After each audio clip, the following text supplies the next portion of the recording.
नमस्कार दोस्तों, green root bye रेखा channel में आपका स्वागत है। दोस्तों, आज का टॉपिक बहुत ही ख़ास होने जा रहा है, जो आपने पहले कभी नहीं सुना होगा और प्लांट्स के साथ ना उसे देखा होगा। तो ये है टॉपिक हमारा देव बगीचा, यानी 9 देवियों देवताओं के पसंदीदा पौधे एक ही गार्डन में, जैसे तुलसी भगवान विष्णु, दूब घास गणेश जी, बेलपत्र शिव जी, पीपल विष्णु भगवान, आंवला लक्ष्मी जी, लक्ष्मी महारानी। इन सबको मिलाकर बनाया गया गार्डन धार्मिक और वैज्ञानिक होगा। तो चलिए शुरुआत करते हैं अपनी इस बगीचे की। तो आज हम आपको दिखाने और बताने जा रहे हैं एक ऐसा गार्डनिंग आइडिया जिसे आप अगर घर में लगा लें तो घर मंदिर जैसा पवित्र बन जाएगा। हम बात कर रहे हैं देव बगीचे की, जिसमें आप लगाएंगे 9 देवी देवताओं के पवित्र पौधे।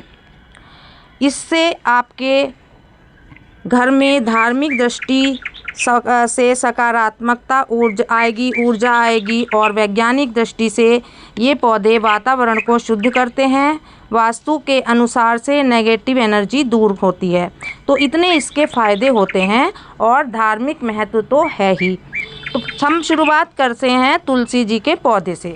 देखिए, ये तुलसी जी का पौधा है, ये वाला तुलसी जी का पौधा है। देखिए कितना अच्छा लग रहा है। यहाँ पर देखिए आप नीचे इसमें उसका चिन्ह भी बना हुआ है, सतिये का चिन्ह बना हुआ है जो धार्मिक होता है। और ये हमारा सबसे पहला पौधा है। तुलसी को घर में देवी का रूप माना गया है। हमारी पूजा बिना तुलसी के अधूरी रहती है। वैज्ञानिक रूप से एंटीबैक्टीरियल है और ऑक्सीजन देने वाला पौधा है। तो ये पौधा बहुत ही महत्वपूर्ण है, जो 9 देवी देवताओं के बगीचे में हमें ज़रूर लगाना चाहिए। दूसरा है दूब घास।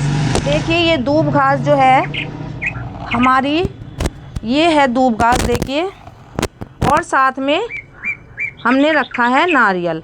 दूब घास ये जो है ये गणेश जी का प्रिय होता है। गणपति की पूजा दूब घास से होती है।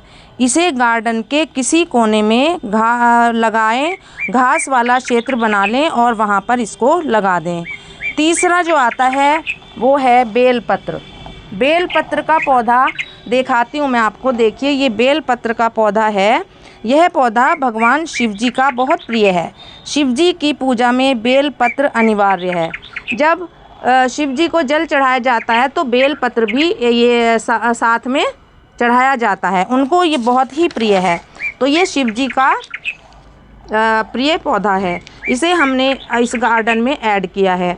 फिर आया हमारा चौथे नंबर पर पीपल का पेड़। ये देखिए अभी छोटा सा है, ये मैंने अभी लगाया है पीपल का पेड़, और छोटा सा है। ये देखिए पीपल का पेड़ कितना अच्छा लग रहा है। ये जब बड़ा हो जाएगा तो मैं इसे बड़े में लगा दूंगी, बड़े गमले में इसको रिपोर्ट कर दूंगी। तो ये भी पौधा हमारा इस 9 देवी देवताओं की पसंद में आता है। इसे पीपल को जो है शास्त्रों में देव वृक्ष कहा गया है। देव वृक्ष के नाम से ये पौधा जाना जाता है। वैज्ञानिक रूप से यह 24 घंटे ऑक्सीजन छोड़ता है। तो कितना ऑक्सीजन हमें देता है ये, कितना 24 घंटे हमें इतनी इससे ऑक्सीजन प्राप्त होती है, ये आप खुद ही समझ सकते हैं। ऑक्सीजन क्योंकि हमारी ज़िंदगी है, तो ऑक्सीजन हमें पेड़ पौधों से ही मिलती है।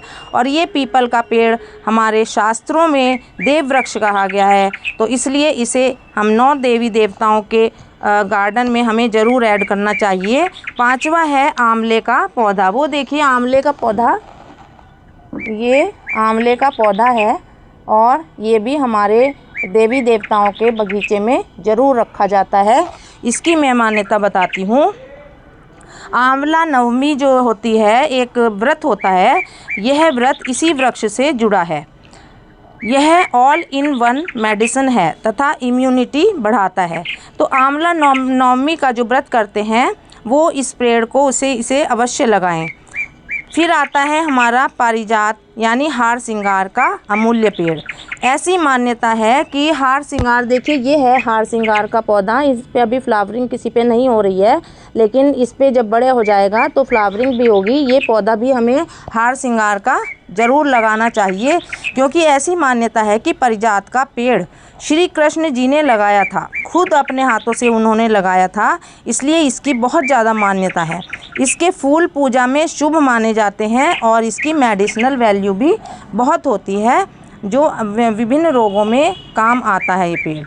नवा जो वृक्ष है वो है अशोक वृक्ष। देखिए ये अशोक वृक्ष है, ये आप देख लीजिए इसकी पत्तियां कैसी हैं, और ये वृक्ष भी बहुत ही मान्यता प्राप्त है इसको। तो ये जो वृक्ष है ये माता सीता और माँ लक्ष्मी का प्रिय है। अशोक वाटिका का नाम सभी ने सुना होगा, तो इसलिए ये हमारी जो हमारी माता हैं सीता माता, माँ लक्ष्मी, इनको बहुत प्रिय है। और वास्तु के अनुसार अशोक वृक्ष लगाने से घर में शांति रहती है। नेक्स्ट आता है 10वें नंबर पर केले का पौधा। केले का पौधा देखिए ये कितना खूबसूरत आने लगा है, अब ये वेरीगेट उसमें आने लगे हैं कलरफुल में। पहले केला का पौधा जो होता था वो केवल ग्रीन पत्तियों वाला होता था, लेकिन अब देखिए ये हाइब्रिड के आने लगे हैं, तो बहुत ही सुंदर इसकी पत्तियां देखिए, ऐसी लग रहा है जैसे लाइंस जो है पेंट कर दी गई हो पत्तियों के ऊपर, ये देखिए। तो ये पौधा जो है केले का, यह किसका प्रिय है? यह भगवान विष्णु और माता लक्ष्मी का प्रिय वृक्ष है। भगवान विष्णु की पूजा केले के पत्ते से ही होती है। दक्षिण भारत में तो विवाह पूजा में ये वृक्ष अनिवार्य ही माना जाता है, तो इतनी मान्यता इस वृक्ष की है। फिर आता है हमारा नारियल का पौधा। नारियल का पौधा क्योंकि यहाँ पर हम नहीं लगा सकते हैं, हमारी क्लाइमेट ऐसी नहीं है, तो हम एक देखिए नारियल लेके आए हैं आपको दिखाने के लिए। जो ऐसा नारियल होता है इसका पौधा दक्षिण के साइड में होता है, तो वहाँ पर ही ये मिल पाएगा, यहाँ हमें नहीं मिल पाएगा और ना ही ये उग पाएगा, तो इसको हमें अवेलेबल नहीं करा सके आपके लिए। तो ये मैं नारियल दिखा देती हूँ कि ऐसा नारियल हमें देवताओं पे अर्पित करना होता है। यह नारियल सभी देवताओं को अर्पित किया जाता है, और जब हम कोई शुभ चीज़ लाते हैं, कोई नई चीज़ लाते हैं, तो वहाँ पर भी नारियल तोड़ करके उसको शुभ माना जाता है, अगर हम नारियल तोड़ के उस की शुरुआत करते हैं। इसे शुभ कार्यों में ज़रूर चढ़ाया जाता है। नारियल को श्रीफल भी कहा जाता है। तो दोस्तों ये थे हमारे 9 पेड़, ऐसे वृक्ष जो हमारे देवताओं को, देवियों को बहुत प्रिय हैं और हमें देव बगीचे में अवश्य रखने चाहिए। अब हम बात करते हैं कि देव बगीचा कैसे बनाएं। इन 9 पौधों को आप नीचे पेड़ लगे हुए जो हैं वो एक तरह से या तो लाइन में अरेंज कर लीजिए या आप घेरे में भी अरेंज कर सकते हैं। मैंने इनको लाइंस में रखा है ताकि आपको मैं दिखा पाऊँ ये, क्योंकि गोला जो है वो ज़्यादा बड़ा हो जाता है सर्कल, तो मैंने इसलिए इनको लाइंस में लगाया है। तो आप देख लीजिए, और छोटे घेरे में लगा दें या आंगन में लगा दें। बीच में तुलसी का चौरा बनाएं, जैसे बीच में मैंने ये पीछे तुलसी जी का चौरा रखा हुआ है पेड़, उसमें तुलसी जी का जिसमें पेड़ लगाया जाता है, ऐसे पॉट में मैंने इसको लगाया हुआ है और इस पे धार्मिक चिन्ह भी बना हुआ है। देखिए सतिये का चिन्ह बना हुआ है, तो आप इसको इस तरीके से रख सकते हैं, इससे बहुत ही सुंदर ये लगेगा। चारों ओर छोटे फ्लावरिंग प्लांट भी लगा सकते हैं आप, जैसे यहाँ लगे हुए देखिए डेंथस लगा हुआ है, और इधर और भी प्लांट्स फ्लावरिंग वाले लगे हुए हैं। तो इस तरीके से आप डेकोरेशन कर सकते हैं। देखिए पूरे गार्डन में आप देखिए कितने फ्लावरिंग प्लांट लगे हुए हैं, और हमने एक साइड में ये कॉर्नर बना दिया है, तो इससे उसकी सुंदरता और भी बढ़ जाती है। पौधे जो हैं, अब मैं आपको बताती हूँ कि आप पौधों को धूप और पानी उनकी ज़रूरत के हिसाब से ही दें, और उनके गमले भी उनकी ज़रूरत के हिसाब से ही आप रखें। इससे धार्मिक फ़ायदा यह होगा इस देव बगीचे से कि घर मंदिर जैसा आपका बन जाएगा, और यदि आप गार्डन में बना रहे हैं तो गार्डन का एक कोना मंदिर बन जाएगा। वैज्ञानिक फ़ायदा है कि हवा शुद्ध होगी। मनोवैज्ञानिक फ़ायदा ये होगा कि शांति और सकारात्मकता आपके घर में बढ़ेगी। तो दोस्तों ये था देव बगीचा, जहाँ 9 देवताओं के प्रिय पौधे और 9 देवियों के प्रिय पौधे एक ही जगह लगा सकते हैं हम। आपको ये आइडिया कैसा लगा कमेंट में ज़रूर बताएं।